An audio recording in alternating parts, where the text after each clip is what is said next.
Bali itu istimewa ya. Oke, saya ke Pak Robert dulu. Pak Robert, upaya pemberantasan penumpasan yang Anda lihat sekarang ini sebenarnya pemerintah serius nggak sih? Atau hanya sekedar gimmick aja? Eh, Baik, kami sebetulnya para advokat itu meresah, ya, resah karena kehidupan masyarakat kita tidak nyaman dengan berbagai premanisme yang terjadi di mana-mana, di Jakarta, di Bandung, di ini. Karena itu memang 2 minggu yang lalu kami berinisiatif untuk membentuk yang namanya tim advokat penegak hukum anti premanisme. Tumpas ini. Tumpas. Kenapa yang kok artinya tiba-tiba Tumpas. bergabung dalam Tumpas? Apa hubungannya nih? Itu karena kami melihat ini keresahan masyarakat di mana-mana. Karena Ini itu semua kami advokat di terpanggil. dalamnya? Saya semua advokat dari berbagai organisasi advokat. Ya kami tergabung. Termasuk advokat-advokat yang selama ini membela yang katanya ormas preman gitu, enggak? Oh iya, termasuk juga, Ada juga di itu dalamnya? ya. Karena yang dilakukan ini kan adalah tindakan premanisme, adalah kan perbuatan pribadi orang kan, bukan apa. Jadi kita bisa memilah mana persoalan yang merugikan masyarakat kan, dan dengan kehadiran kami di sini untuk menyuarakan penegakan Jadi ini hukum dan murni demokrasi tujuannya itu. untuk penegakan hukum. Ya. Bukan untuk membentuk sebuah wadah agar bisa kong kali kong dengan aparat begitu. Oh tidak, Kemarin tujuannya ke untuk Komisi 3 ya Pak ya? Di Komisi Apa yang 3 dibahas dan, itu? kami menyampaikan bahwa kenapa kok masalah premanisme ini semarak bertahun-tahun, ini kok tidak pernah ditumpah secara sampai ke akar-akarnya. Kenapa? Ini kan semacam suatu pembiaran, suatu seperti dipelihara itu premanisme ini. Seperti kan. dipelihara atau memang dipelihara? Iya. Seperti dipelihara. Nanti karena Jenderal itu Susno yang yang bisa jawab. karena itu yang kita harapkan dengan adanya tindakan tegas daripada aparat penegak hukum, terutama kepolisian ini. Hal ini kan kami sering menyuarakan, kami sering beraudiensi dengan Kapolri, sering beraudiensi dengan Kabareskrim, dengan Kapolda. Apa hasilnya? Iya, tidak ada hasilnya sebetulnya. Soalnya dulu tidak nggak pernah hanya audiensi di ke Pak tempat. Susno sih. Pak Susno, katanya dipelihara itu yang begitu-begitu Pak. Saya tidak tahu dipelihara apa tidak ya, tapi kita lihat fakta di lapangan. Kemarin kita mengundang salah satu orang yang pernah jadi preman, tanda petik ya. Dan dia sukses sekarang, bisa kuliah, bisa apa-apa, sampai sekarang jadi advokat. Dan dia memberikan pengakuan di sini, di forum NTV ini, luar biasa ya. Artinya bagaimana dia kerjasama dengan semua aparat ya, bukan kepolisian saja dia katakan. Mulai dari yang berbaju ini, yang aparat sipil dan sebagainya. Artinya itu memang ada di lapangan. Nah, karena artinya yang kerjasama ya, bukan dilindungi.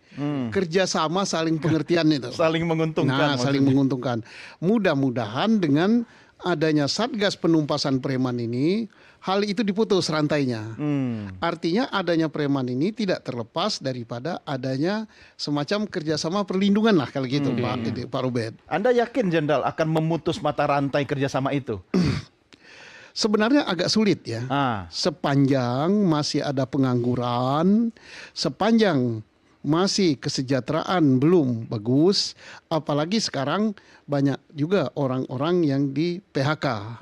Jadi persoalan pertama kalau preman ini adalah persoalan perut, persoalan kesejahteraan, persoalan tenaga kerja, persoalan kemiskinan. Yang ini tanggung jawab dari negara. Berbeda dengan bapaknya preman. Mafia. Kalau mafia itu persoalan ingin memperkaya diri dan ingin yang serakah.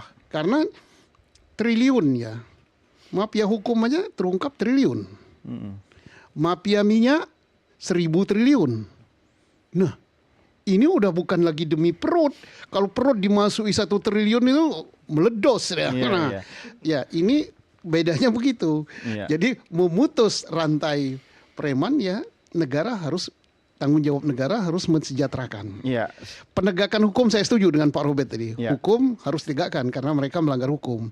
Tapi akar masalahnya bukan hukum. Akar masalahnya kemiskinan, kemelaratan, ketidaksejahteraan, ketenaga kerjaan, pengangguran dan lain-lain. Jadi mungkin nanti akan ada yang nanggapi ini di medsosnya di YouTube.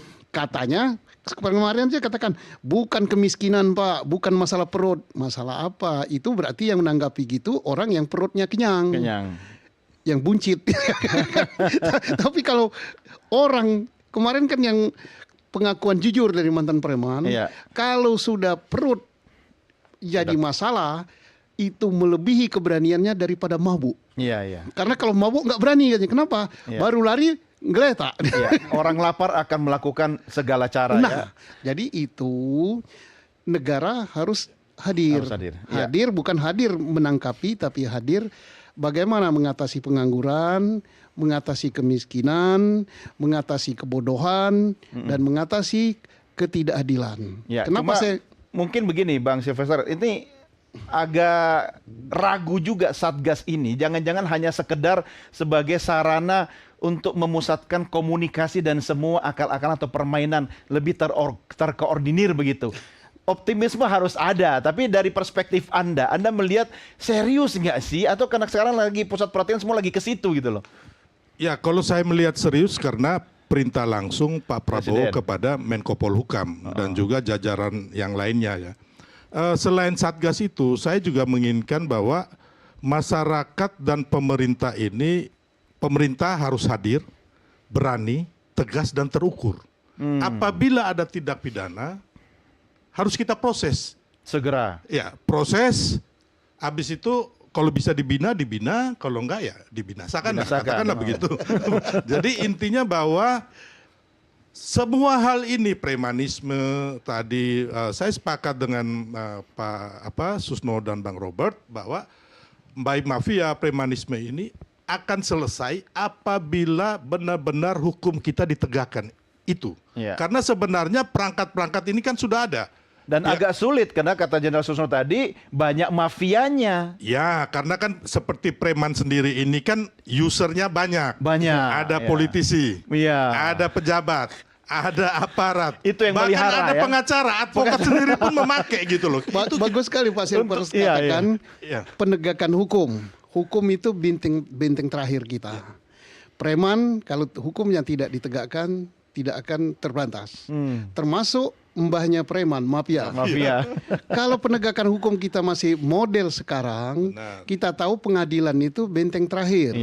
Dan benteng paling terakhir itu adalah Mahkamah Agung. Kalau Mahkamah Agungnya saja 1 orang 1 triliun, yang konon kabarnya 1 triliun itu didapat dari 1 perkara, dia ngambil fee 1 miliar. Berarti ada 1000 perkara. Kalau emasnya itu 51 kilogram, itu benirnya itu 750 juta, berarti ada 750 perkara. Berarti ada hampir 2000 perkara. Putusan Mahkamah Agung yang sudah diputus. Dengan bayar. Siapa penderitanya? Ya rakyat. Kalau ini tidak kita tuntaskan Mahkamah Agung kita ini, kalau diusut lagi, siapa saja hakimnya yang terlibat dalam sekian perkara ini, tamatlah ini. Kan sudah banyak yang dimutasi tuh, Jenderal. Ada yang ke Papua. Mana mutasinya ke Bandung kan? Kebetulan rumahnya di Bandung. Jadi saya tambahkan sedikit Pak. Selain hotline 911 911 itu kan sebenarnya udah ada nih. Hanya nggak berfungsi, masyarakat pun nggak disosialisasikan dengan baik. Ya kan ketika terjadi. Sudah pernah coba belum telepon ke situ? Belum, Bang. Jangan-jangan nggak ada, cuma mesin doang. Nah itulah. Terus atau yang malah kedua, ditawarin menu paket mafia tadi. Terus yang kedua, masyarakat juga harus berani merekam, memvideokan. Karena kan itu bukti-bukti terjadinya tindak pidana. Jadi kalau menurut saya itu kan mau mafia atau preman, kalau udah ada tindak pidananya, ya diproses gitu loh. Jangan negara membiarkan begitu saja. Bahkan saya lihat preman ini bukan, ya saya bilang tadi, pengusaha juga pakai. Kita baru lagi, bukan hanya meresahkan masyarakat, merugikan masyarakat, tapi juga pengusaha, investor dari luar atau dalam negeri. Kita lihat lagi baru-baru yang terjadi itu di kota Cilegon.